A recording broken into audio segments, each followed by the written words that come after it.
Hello বন্ধুরা, সবাইকে জানাই শুভ নববর্ষ।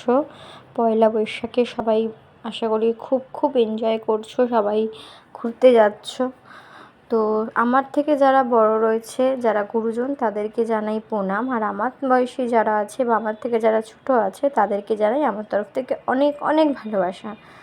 তো আমি আজকে পয়লা বৈশাখের নতুন ড্রেস পরে নিয়েছি। এটা আমাকে বাবা গিফট করেছে। আমার তো ভীষণ পছন্দ হয়েছে। জামাটার মধ্যে কী সুন্দর পিঙ্ক কালার জামাটা, আর কী সুন্দর সাদা বুটি বুটি দেওয়া।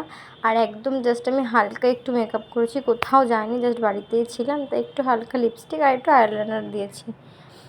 আর আমি পুজোর জামা দেখাচ্ছি, মানে চিনির জামা দেখাচ্ছি, যে বাবা এটা চিনিকে গিফট দিয়েছে।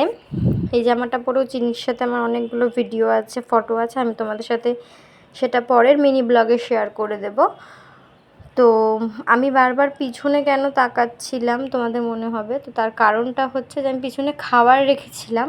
তো চিনি যাতে মুখ না দিতে, ও তো বুঝবে না, ও যদি হট করে মুখ দেয় আমি তো খেয়াল করতে পারবো না। তো সেই জন্য বারবার পিছনে তাকাচ্ছিলাম। তো সবাই ভালো থেকো, সুস্থ থেকো। আজকের ভিডিও এইটুকুই, টাটা।